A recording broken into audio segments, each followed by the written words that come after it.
길을 걷다가 흔히 보이는 비트코인 ATM 기기 있잖아요. 네. 거기에 여러분의 소중한 퇴직금을 입금한다고 한번 상상해 보시죠. 아, 네. 상상만 해도 좀 떨리는데요. 그렇죠. 근데 여러분은 그저 화면에 나오는 지시를 막 성실하게 따랐을 뿐인데 사실 그 기계 자체가 고도로 훈련된 AI가 설계한 거대한 사기 함정의 일부였다면 어떨까요? 와, 그거 진짜 끔찍한 시나리오네요. 그러니까요. 우리가 그동안 철석같이 믿어왔던 수학, 또 암호, 그리고 이분법적으로 딱딱 맞아떨어지던 그 금융의 규칙들이 지금 완전히 무너져 내리고 있습니다. 맞습니다. 진짜 지각 변동이죠. 자, 본격적으로 파헤쳐 볼까요? 오늘 우리가 깊게 잠수해 들어갈 자료는 무려 55건의 언론 보도와 분석 기사를 싹 다 모아놓은 2026년 4월 23일자 금융 AI와 AX 그리고 보안동향 데일리 리포트입니다. 네, 무려 55건이죠. 분량이 꽤 됩니다. 네, 근데 이게 단순히 새로운 기술이 나왔습니다. 이런 표면적인 뉴스로 훑는 게 절대 아니고요. AI랑 양자 기술이라는 이 압도적인 최첨단 과학이 대체 어떻게 여러분의 지갑을 두툼하게 불려주는지, 또 동시에 순식간에 텅 비게 만들 수도 있는지. 맞아요. 어떻게 전 재산을 털어가는지, 이 양날의 고막 쥐고 있는 현재 금융 생태계의 복잡한 메커니즘을 짚어내는 게 오늘의 미션입니다. 여기서 정말 흥미로운 점은 이 55건의 리포트가 막 파편화된 개별 사건들을 그냥 나열한 게 아니라는 겁니다. 그럼 하나의 큰 그림이 있다는 건가요? 그렇죠. 한 걸음 딱 물러나서 이 거대한 퍼즐 조각들에 맞춰보면 단순한 기술 도입을 넘어선 큰 움직임이 보여요. 전 세계 금융 시스템은 지금 이제 인공지능이 제공하는 경험, 즉 AI, AX 자체로 생태계의 근간을 아예 다시 쓰고 있거든요. 돈이 모이는 방식, 범죄의 형태, 그리고 우리가 그걸 방어하는 논리까지 전부 다요. 전부 다요? 좋습니다. 그럼 그 거대한 변화의 동력을 이해하려면 일단 돈이랑 정책이 지금 어디로 막 몰려가고 있는지 그 혁신의 최전선부터 들여다봐야겠죠. 네, 가장 먼저 봐야 할 부분이죠. 제가 리포트를 이렇게 꼼꼼히 보면서 가장 먼저 시선이 멈춘 곳이 정부랑 공공기관의 움직임이었거든요. 아니 무려 150조 원 규모의 국민성장 펀드가 AI, 양자기술, 반도체 분야에 그냥 집중적으로 쏟아지고 있더라고요. 네, 거의 올인하는 수준입니다. 근데 더 놀라운 건요. 평생 법전 보고 정책만 다루며 살아왔을 그 규제 당국자들이 지금 다 같이 모여가지고 양자역학의 중첩 원리라던가 AI 알고리즘 같은 걸 막 열공하고 있다는 기사였습니다. 이거 진짠가요? 네, 사실입니다. 그리고 그 부분이 시사하는 바가 아주 커요. 과거에는 어땠나요? 금융감독 당국은 그냥 은행 이자율이나 저축은행 자본 건전성 같은 수치만 엑셀로 검증하면 됐습니다. 네, 보통 우리가 아는 금감원의 모습이죠. 하지만 이제는 상황이 완전히 달라졌거든요. AI 알고리즘이 대출 심사를 딱 할 때 혹시라도 인종이나 성별 혹은 특정 소득계층에 대해서 보이지 않는 편향을 스스로 학습하지는 않았는지 이걸 봐야 해요. 이른바 AI 거버넌스를 들여다봐야 한다는 거군요. 맞습니다. 듣고 보니까 만약에 정책을 만드는 사람들이 그 기술의 내부 메커니즘, 그러니까 이 AI가 어떤 데이터를 먹고 어떻게 대출 거절이라는 결론을 내렸는지 모르면 아무리 규제를 촘촘하게 만들어도 기술의 속도에 그냥 농락당할 수밖에 없는 거죠. 야, 그렇겠네요. 기술 작동 원리를 모르면 인증 제도나 방어선을 구축하는 것 자체가 아예 불가능해지니까요. 그렇죠. 그래서 지금 국가 경제의 명운을 쥐고 있는 핵심 인프라를 어떻게든 통제하려고 규제 당국마저 막 전례 없는 속도로 기술의 본질을 학습하도록 강제받고 있는 겁니다. 완전 생존의 현장인 셈이죠. 와, 공무원들의 생존 현장. 민간 금융권이 도입하는 속도를 보면 사실 왜 그렇게 서두르는지 좀 이해가 가요. 리포트에 나온 광주은행 사례 보셨죠? 네, 삼성 AI 구독 장기 할부, BC카드 말씀하시는 거죠? 맞아요. 이게 단순히 한도 조정해주는 수준이 아니더라고요. 고객 소비 패턴을 실시간으로 분석해서 할부 조건을 AI가 스스로 최적화해준다고 하고요. 또 교보생명 같은 보험사들도 그 개인형 퇴직연금 IRP 있잖아요. 네, IRP 비보장형 수익률 끌어올리는데 AI를 전면적으로 투입하고 있죠. 맞아요.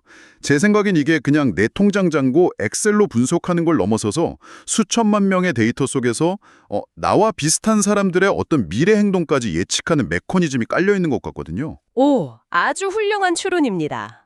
그게 바로 단순한 옛날 AI 도입과 지금 우리가 말하는 AX, 즉 AI 경험의 결정적인 차이점이거든요. 아, 차이가 확 나나요? 그럼요. 과거 시스템은 약간 1차원적이었어요. 이 고객은 지난달에 식비로 50만 원 썼네. 그럼 다음 달도 50만 원 쓰겠지? 이렇게 단선적으로 예측했다면 네, 엄청 단순하네요. 지금 투입되는 AX 모델은 수많은 변수를 그냥 동시에 연산해버립니다.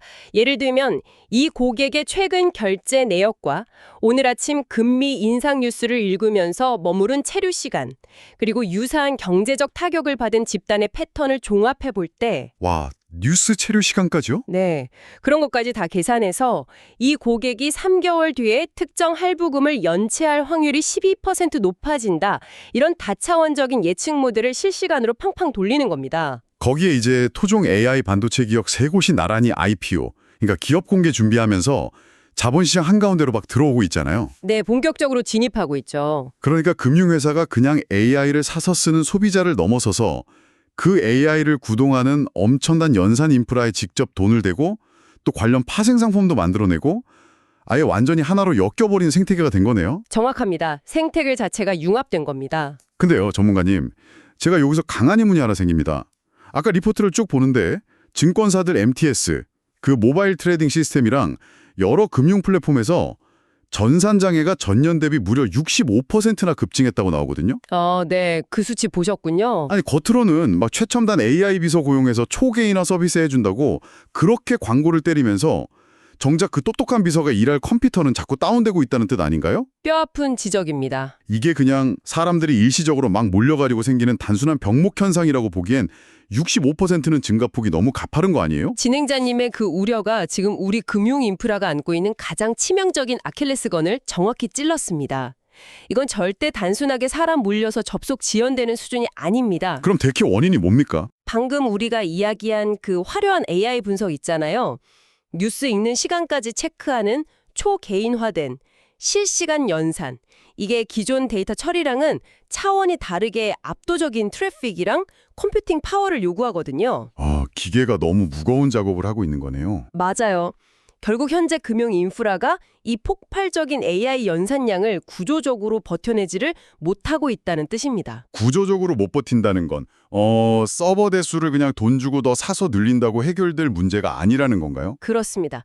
단순히 하드웨어 몇 대 더 끼워 넣는 문제가 아니에요. 여기서 등장하는 아주 중요한 핵심 개념이 바로 고가형성 아키텍처, 특히 멀티 에이지의 부재입니다. 멀티 에이지요? 좀 어려운데요? 쉽게 대형 식당에 비유해 볼게요. 손님이 갑자기 늘어나면 보통 어떻게 하죠? 주방장을 더 고용하거나 주방 공간을 넓히죠. 이게 기존 방식입니다. 네, 그렇죠. 사람을 더 뽑아야죠. 근데 멀티 에이지는 다릅니다. 메인 주방에 갑자기 불이 나거나 가스가 확 끊길 것에 대비해서 완전히 다른 건물, 예를 들면 강남역에 본점이 있으면 역삼역에 똑같은 식자재랑 인력을 세팅해 놓은 백업 주방을 실시간으로 같이 가동하는 개념이에요. 아, 그럼 메인 주방에 팍 하고 불이 꺼지는 순간에 손님들은 눈치채지도 못할 0.1초 만에 저쪽 백업 주방에서 요리가 이어서 나와야 하는 거군요. 바로 그겁니다. 그게 멀티 에이지입니다. 하지만 현재 장애가 막 급증한 그 65%의 시스템들은 이런 완벽한 이중화, 삼중화된 데이터베이스 동기화에 사실상 실패하고 있는 겁니다. 와, 65%나요? 게다가 이게 더 무서운 게요. 외부 클라우드나 거대 AI 모델에 의존할 경우에 그 모델 자체가 셧다운되거나 아니면 아까 말한 편향된 결정을 스스로 내렸을 때 금융회사가 중간에 개입할 수 있는 통제권조차 없습니다. 개입을 못해요. 네, 이른바 모델 독립성을 잃어버린 거죠. 속조에만 흠뻑 취해서 통제력을 상실한 혁신은 언제 펑 터질지 모르는 시한폭탄과 다름없습니다. 아니 메인 주방 멈춰도 백업 주방이 잘 돌아가야 하는데 정작 주방 자체가 스스로 자기가 어떤 요리를 왜 만들고 있는지도 모르는 멘붕 상태가 될 수 있다는 거잖아요. 비유하자면 딱 그렇습니다. 진짜 무섭네요. 만약 그 65% 전산장애 중에 그냥 단순한 기계 결함이 아니라 누군가 고의로 악의적으로 백업 주방까지 셧다운 시키려는 공격에 포함되어 있다면 이야기는 완전히 다른 차원으로 넘어가는 거네요. 네, 완전히 재난이죠. 단순 시스템 오류는 그냥 내가 돈 송금 좀 늦어지고 많은 불편함이지만 이런 첨단 기술이 범죄의 무기로 싹 돌변하면 우리 전 재산이 그냥 증발해버리는 거니까요. 전적으로 동의합니다. 혁신의 속도가 막 가속화될수록 그 기술이 들이오는 그림자 역시 정말 상상을 초월하는 속도로 짙어지고 있죠. 리포트 보면서 그 짙은 그림자를 진짜 가장 적나라하게 보여준 기사가 저는 바로 그 가상자산 ATM 사기였습니다. 아, 노년층 노리는 그 사기 자판기 말씀이시죠? 네, 맞아요. 비트코인 같은 가상자산을 현금으로 엄청 쉽게 사고 파는 최첨단 무인 단말기인데 이게 지금 노년층 어르신들 유인해서 돈을 갈취하는 사기 자판기로 전락했다는 게 너무 씁쓸하더라고요. 안타까운 현실이죠. 근데 제가 가만 보니까 이건 무슨 막 고도의 해킹 이런 기술적 공격이라기보다는 그냥 시스템의 사각지대를 아주 교묘하게 파고든 물리적 우회 전술 같더라고요. 물리적 우회요? 네, 온라인에서는 신원 확인도 빡세고 의심스러운 송금은 은행의 AI가 다 차단해버리니까 사기꾼들이 아예 길거리에 떡하니 있는 물리적인 ATM 기기로 피해자들을 밖으로 불러내서 직접 현금 따발을 넣게 만드는 거잖아요. 와, 정확하게 보셨습니다. 금융권이 엄청난 돈을 들여서 온라인상에 튼튼하게 구축해 놓은 정교한 신원 확인, 즉 KYC 절차나 자금 세탁 방지 시스템을 가장 원시적인 물리적 접촉으로 그냥 뻥 뚫어버린 겁니다. 헐, 그렇게 되는군요. 네, 비트코인 ATM은 구조상 그 기계 앞에서 지폐를 넣고 있는 사람이 실제 이 돈의 소유주인지 아니면 보이스피싱 수거책인지 아니면 사기에 속아서 덜덜 떨며 돈 넣는 피해자인지 구별하는 센서 자체가 턱없이 부족해요. 카메라가 있어도 속을 알 수는 없으니까요. 그렇죠. 겉으로는 첨단 암호화폐라는 아주 화려한 포장지를 쓰고 있지만 결국 우리가 가진 디지털 방어선의 가장 취약한 오프라인 말단을 직접 타격하는 전형적인 사이버 물리 복합 범죄의 형태인 겁니다. 야, 개인을 노리는 이런 현장 함정도 진짜 무서운데요. 국가금융 인프라 전체를 그냥 날려버릴 수도 있는 거대한 위협도 다가오고 있잖아요. 리포트에 언급된 그 양자 컴퓨팅, 이른바 트랜지스터 순간이 도래했다는 분석 보고 저 진짜 등골이 서늘했거든요. 아, 그 부분 많이들 충격받으셨을 겁니다. 과거에 트랜지스터 딱 발명되고 나서 전자기기가 막 폭발적으로 성장한 것처럼 양자 컴퓨터의 발전 속도가 이제 그 임계점을 넘었다는 얘기잖아요. 네, 폭발 직전이라는 거죠. 제가 이야기로 지금 우리가 은행 앱에서 돈 보낼 때 쓰는 암호는 수학적으로 해독하는데 수십만 년이 걸리는 엄청난 거대 미로와 같습니다. 네, 아주 좋은 비유네요. 근데 기존 컴퓨터가 그 미로의 길을 땀 뻘뻘 흘리며 하나하나 다 가보면서 출구를 찾는 방식이라면 양자 컴퓨터는 자기 몸을 수백만 개로 복제해서 모든 길에 동시에 출발해가지고 단 몇 초 만에 출구를 딱 찾아내는 그런 사기적인 메커니즘 아닙니까? 진행자님의 비유가 아주 훌륭한데요. 여기서 기술적으로 조금만 더 깊이 파고들면 그 안에 양자 간섭이라는 원리가 숨어 있습니다. 양자 간섭이요? 네, 양자 컴퓨터는 모든 길을 그냥 막 무식하게 다 가보는 게 아니고요. 큐빗의 그 중첩 상태를 이용해서 정답이 아닌 길들은 지들끼리 간섭 현상을 일으켜서 스스로 쫙 상쇄되게 만들어버립니다. 아, 오답들은 알아서 소멸하는군요. 맞아요. 그리고 오직 정답인 길만의 확률을 확 증폭시켜서 단 한 번에 정답을 끄집어내는 거죠. 만약에 이 슈어의 알고리즘 같은 파괴적인 메커니즘이 완전히 완성되면 현재 우리 금융권이 쓰고 있는 RSA 암호세계 같은 건 그야말로 종이장 찢어지듯이 순식간에 찢겨나갈 수 있습니다. 와, 종이장처럼요. 그래서 양자 컴퓨터 앞에서도 절대 안 뚫리는 엄청 복잡한 격자 기반의 수학 문제 같은 걸 활용하는 양자내성 암호화 기술, 이른바 QAK 도입이 시급하다고 리포트가 그렇게 연일 경고를 때리는 거군요. 네, 당장 준비해야 합니다. 여기서 정말 흥미로워지는데요. 전문가님, 제가 보기에 여기서 가장 귀괴하고 모순적으로 느껴지는 지점이 하나 있습니다. 바로 클로드 미토스 관련 논란이거든요. 아, 클로드 미토스. 뜨거운 감자죠. 네, 일부 전문가들이 이 AI 기술을 대놓고 보안 핵폭탄이라고 부르면서 극도로 위험하다고 경고하고 있잖아요. 제가 기사 읽어보니까 이건 지가 스스로 코드를 수정하고 은행 방어벽을 막 우회하는 해킹 논리를 자체적으로 끊임없이 만들어내는 그야말로 통제불능의 블랙박스 같은 폴리모픽 AI 모델로 보이더라고요. 다양성 AI죠.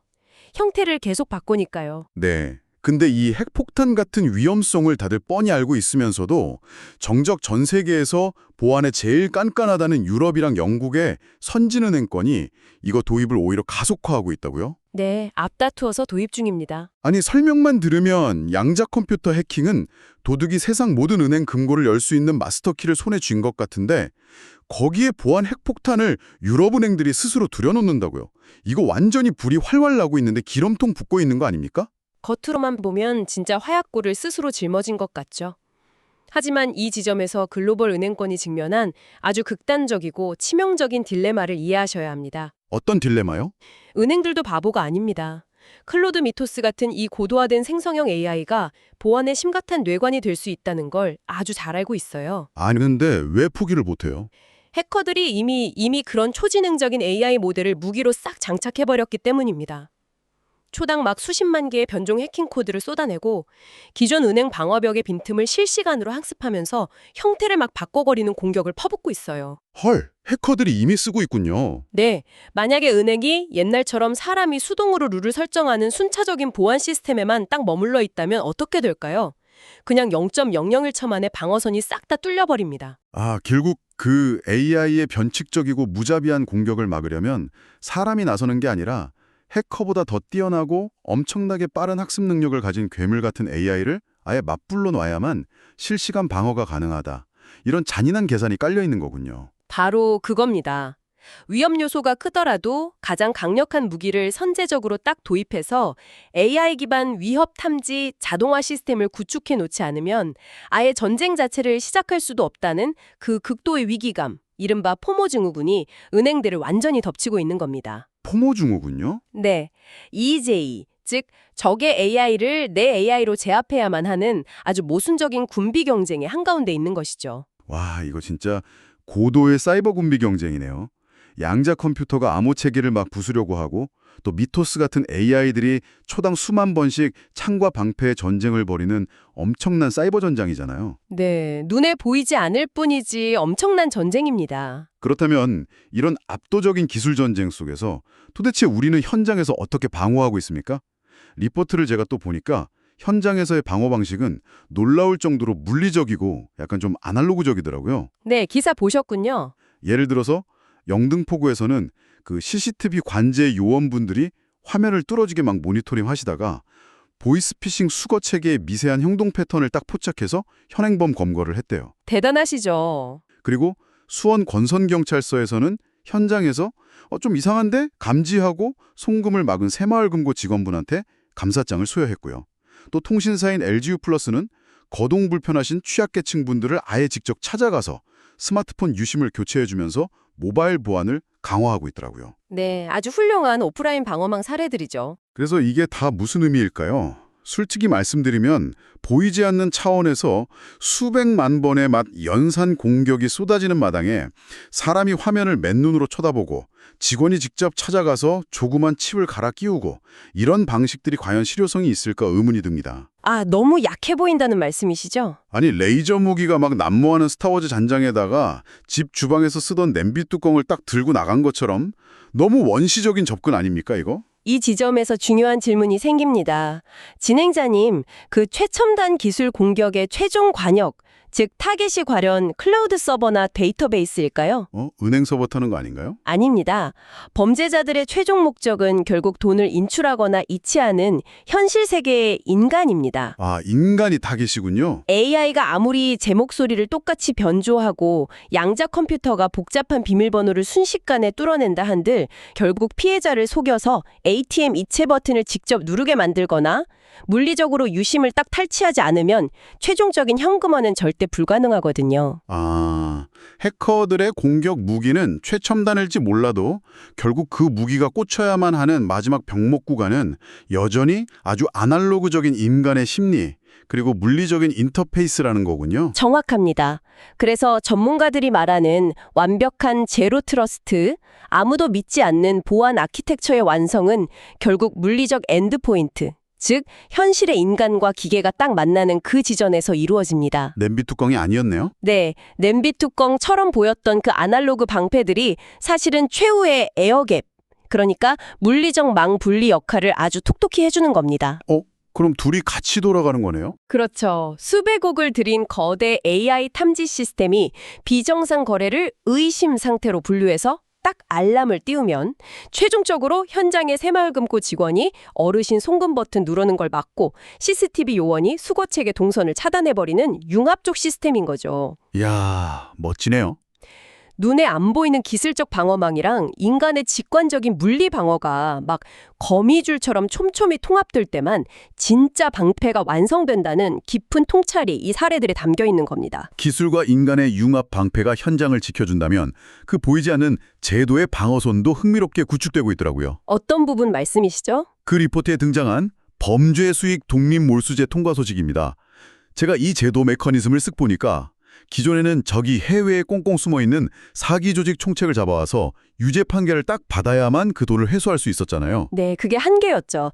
잡기 전엔 돈을 못 뺐으니까요. 근데 이 독립몰수제는 굳이 그 총책 사람을 기소하지 못해도 사기에 쓰인 그 자산 자체를 그냥 범죄 수익으로 간주해서 즉각적으로 몰수해버리고 꽁꽁 동결시켜버리는 엄청 강력한 법적 족쇄로 보이는데요. 네, 맞습니다. 범죄 조직의 생명줄인 자금 세탁의 흐름을 중간에서 그냥 싹둑 끊어버리는 매우 효과적인 사후 제재 장치입니다. 그리고 이런 강력한 제도의 구축은 지금 글로벌 무대에서 벌어지는 보이지 않는 거대한 규제 전쟁과도 아주 깊게 맞닿아 있습니다. 아, 맞아요.